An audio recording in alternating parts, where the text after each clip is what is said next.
నమస్తే, welcome to wise monkeys media. నేను KV. Cos సినిమాతో సూపర్ హిట్ అందుకున్న కిరణ్ అబ్బవరం దిల్రూబా అనే మూవీతో ప్రేక్షకుల ముందుకొచ్చారు.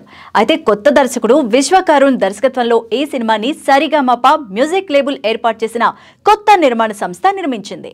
అయితే ఈ సినిమా కథ విషయానికి వస్తే, సిద్ధార్థ్ రెడ్డి అంటే కిరణ్ అబ్బవరం మ్యాగీ నజియా డేవిసన్ ను ప్రాణంగా ప్రేమిస్తాడు. బ్రేకప్ చెప్పి అమెరికా వెళ్లి వేరే వ్యక్తిని పెళ్లి చేసుకుంటుంది ఆమె.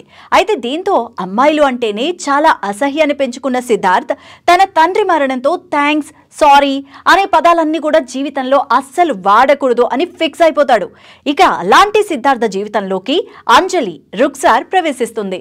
మొదట అసలు ఆమె మీద ఎలాంటి ఫీలింగ్స్ లేకపోయినా ఆమె వెంటబడి వేటాడి మరీ ప్రేమలో పడేలా చేస్తుంది.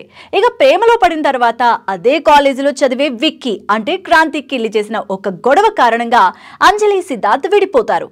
ఇక సిద్ధుకి బ్రేకప్ చెప్పినందుకు గిల్టీ ఫీల్ అవుతున్న మ్యాగీ వీరిద్దరిని కలిపేందుకు అమెరికా నుంచి వచ్చేస్తుంది. అలా వచ్చిన మ్యాగీ సిద్ధార్థ్ అంజలి కలిసేలా చేసిందా? చివరికి వీరిద్దరూ కలిసారా? మధ్యలో ఎంటర్ అయిన లోకల్ జాన్ జోకర్ అంటే జాన్ విజయ్ కారణంగా ఏర్పడిన ఇబ్బందులు ఏంటి? అసలు జాన్ విజయ్ ఎందుకు సిద్ధు అండ్ బ్యాచ్ ని టార్గెట్ చేశాడు? ఎలాంటి విషయాలు తెలియాలంటే మాత్రం సినిమాని బిగ్ స్క్రీన్ మీద చూడాల్సిందే. ఇక సినిమా మొదలైన కొద్దిసేపటికే సినిమా కథ ఏంటి అనేది మొత్తానికి అర్థమైపోయేలా రాసుకున్నాడు దర్శకుడు. ఇక ఇది ఎంత మాత్రం కొత్త కథ అయితే కాదు.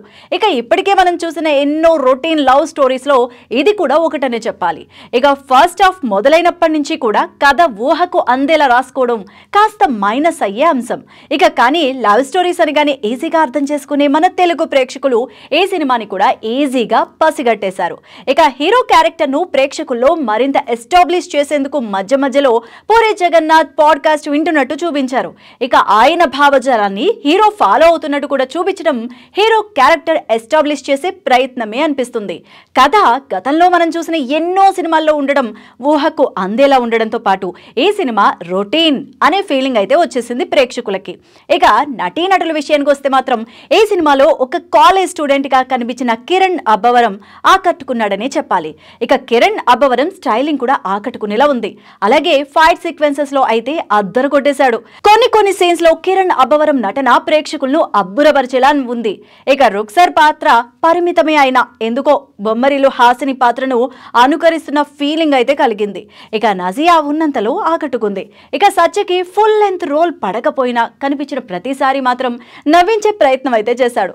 ఇక ఆడుకాలం నరేష్, క్రాంతి, జాన్ విజయ్, తులసి, విజయ్ రంగరాజు వంటి వారు తమ పాత్రల పరిధి మేరకు నటించారు. ఇక ఈ మూవీ రివ్యూ విషయానికి వస్తే 5కి 2.5 ఇస్తున్నారు ఆడియన్స్. మరి మీరిచ్చే రివ్యూ పాయింట్స్ ఎంత? కామెంట్ చేయండి. మరిన్ని వీడియోస్ కోసం మా ఛానల్ని సబ్స్క్రైబ్ చేయండి.